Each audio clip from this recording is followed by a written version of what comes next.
Hello दोस्तों, स्वागत है मेरे YouTube channel new vacancy alert में। तो दोस्तों इस वीडियो में हम सीखने वाले हैं कि आप एमपी स्टेट इंजीनियरिंग सर्विस 2020 के लिए फॉर्म कैसे भर सकते हैं। तो इसके लिए आपको करना क्या होगा, तो आपको सबसे पहले गूगल क्रोम में जाकर एमपीपीएससी की ऑफिशियल वेबसाइट में आ जाना है और कुछ इस प्रकार का इंटरफेस खोल लेना है। ठीक है, जैसा आप देख सकते हैं कि यहाँ जो फॉर्म भरना स्टार्ट हो गए हैं 15 जनवरी 2021 से, और इसकी जो लास्ट डेट है 14 फरवरी 2021 तक है। ठीक है, तो आपको सिंपल सा करना क्या है, ये जो एक्शन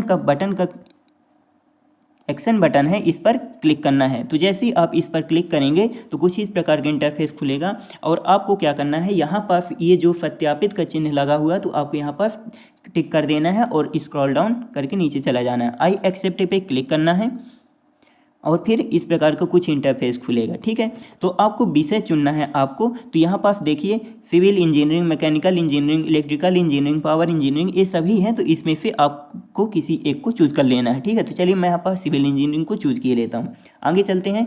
अब यहाँ पास व्यक्तिगत विवरण देखिए, तो यहाँ पास आपको करना क्या है, आवेदक का प्रथम नाम भरना है, अपना पहला नाम भरना है। यदि आपका कुछ मध्य नाम है जैसे कुमार हो गया, प्रसाद, तो आपको यहाँ भर देना है। फिर आवेदक का सरनेम यहाँ पास भरना है, तो यहाँ पास सरनेम भर दीजिएगा और यहाँ अपना जेंडर चूज कर लीजिएगा, मेल है कि फीमेल है। ठीक है, फिर आपको यहाँ पास जन्म तिथि भरनी है। ठीक है, और यहाँ पास पिता का नाम भरना है और यहाँ पास माता का नाम भरना है। ठीक है, चलिए आगे देखते हैं। अब यदि विवाह से संबंधित विवरण कैसे भरना है, यदि आप शादीशुदा हैं तो यस कर दीजिए, नहीं तो नो कर दीजिए। ठीक है, जैसे ही आप नो पर क्लिक करेंगे ये सभी ब्लैंक हो जाएंगे, आपको इससे कुछ मतलब नहीं है। ठीक है,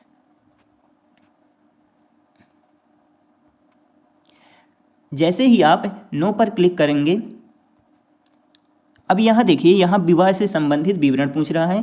तो आपको यदि आप विवाहित हैं तो यस कर दीजिए, नहीं तो नो कर दीजिए। तो यहाँ सिंपल सा हम नो जैसे ही करेंगे तो ये सभी ऑप्शन बंद हो जाएंगे, आपको इनमें नहीं भरना होगा। जैसे ही आप यस पर क्लिक करेंगे तो फिर आपको पत्नी का नाम, यहाँ जीवित बच्चों की संख्या, अंतिम बच्चे की जन्म तिथि, ये सब भरना होगा।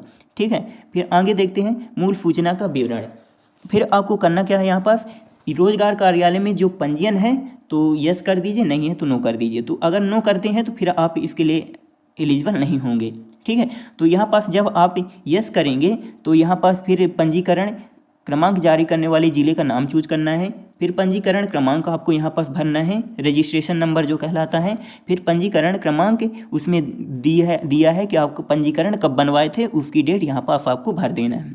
ठीक है, क्या आवेदक मध्य प्रदेश का मूल निवासी है, तो यदि आप यस पे क्लिक करते हैं तो यस पे क्लिक करिए, नहीं तो नो कर दीजिए, नहीं है तो यहाँ पर श्रेणी आपको चूज कर लेनी है। तो यहाँ पास से ओबीसी अगर क्लिक करेंगे आप, ठीक है, चलिए मैं यहाँ पास ओबीसी क्लिक किए देता हूँ। ठीक है, फिर यहाँ पास पूछेगा कि क्या आप क्रीमी लेयर में आते हैं, यदि आते हैं तो यस कर दीजिए, नहीं तो नो कर दीजिए। ठीक है, तो आपको यहाँ पास अपने हिसाब से भर लेना है। ठीक है, चलिए जैसे ही आप यहाँ पास नो पर क्लिक करेंगे तो आपको फिर क्या करना पड़ेगा, फिर आगे जैसे ही आप यहाँ पास नो पर क्लिक करेंगे तो इसके आगे एक और ब्रैकेट खुल जाएगा जहाँ आपको क्या करना पड़ेगा, जाति प्रमाण पत्र का विवरण देना पड़ेगा। ठीक है, कि कब जाति प्रमाण पत्र, आपका जो जाति प्रमाण पत्र है तो वो कब बना, ठीक है, उसको जारी किसने किया, ठीक है, उसकी डेट कब है, कब की है, तो ये सब आपको यहाँ पास एक ब्रैकेट और बन जाएगा तो वहाँ पास भर देना है। ठीक है, कब भरेंगे ये, जब आप क्रीमी लेयर में नहीं आएंगे। ठीक है, फिर आपको क्या करना है, यहाँ दिव्यांगता का विवरण भर देना है। यदि यस है तो यस कर दीजिए, नहीं तो नो कर दीजिए। ठीक है, चलिए आगे देखते हैं। फिर आपको क्या करना है, इन तीनों में नो पर क्लिक कर देना है। ठीक है, फिर यहाँ पास भूतपूर्व सैनिक का विवरण पूछा है। यदि क्या आवेदक मध्य प्रदेश के मूल भूतपूर्व सैनिक हैं, यदि हैं तो यस कर दीजिए, नहीं तो नो कर दीजिए। ठीक है, चलिए आगे देखते हैं। यहाँ पास नो कर दीजिए यदि आप विक्रम अवार्ड से सम्मानित नहीं हैं तो नो कर दीजिए, यदि हैं तो यस कर दीजिए। ठीक है, फिर यहाँ पास आपको क्या करना है, शैक्षणिक विवरण।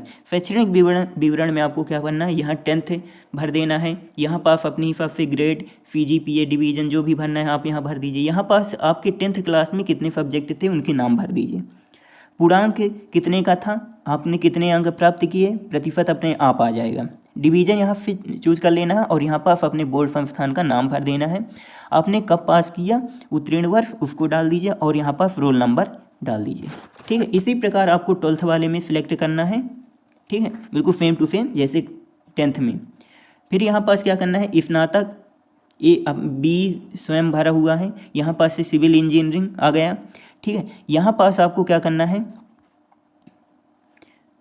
प्राप्तांक कितने या प्रतिशत, और यहाँ पे डिवीजन सिलेक्ट कर लेना है और यहाँ पास से अपने संस्थान का नाम भर लेना है, जैसे आरजीपी भी हो गया, ये सब भर लेना है। ठीक है, उत्तीर्ण वर्ष आपने कब पास किया, ये सब रोल नंबर भर दीजिए यहाँ। ठीक है, चलिए फिर आपको करना क्या है, यहाँ पास से ग्रेड यहाँ चूज कर लेना है। ठीक है, यहाँ से फिर आगे चलना है। फिर आप देखिए वर्तमान पता आपको यहाँ लिख देना है, जिला लिख देना है, पिन कोड लिख देना है, राज्य कौन सा है वो सिलेक्ट कर लेना है। ठीक है, अब यहाँ पास जब आप क्या करेंगे कि वर्तमान पता स्थायी पता समान है, तो ये अगर इस पर क्लिक करेंगे तो आपका ये स्वयं भर जाएगा। ठीक है, चलिए आगे देखते हैं। फिर यदि फोटो और हस्ताक्षर आपको अपलोड करना पड़ेगा, यहाँ पास फोटो और हस्ताक्षर यहाँ अपलोड करना पड़ेगा, तो आप आई बटन पे क्लिक करके आप देख सकते हैं कि आप कैसे यहाँ पास फ़ोटो रिसाइज करके अपलोड कर सकते हैं। ठीक है, फिर आगे देखते हैं परीक्षा केंद्र का विवरण।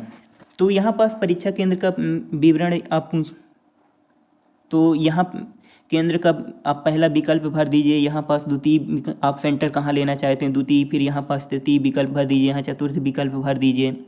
ठीक है, फिर यहाँ पास क्या भरिए, आयोग द्वारा विज्ञापन के संदर्भ में आवश्यक सूचनाओं के संबंध, फिर आपको यहाँ पास मोबाइल नंबर भर देना है, यहाँ पास ईमेल नंबर भर देना है। ठीक है, यहाँ पास ये सब जब आप ऊपर जानकारी दे देंगे तो यहाँ पास भर जाएगा।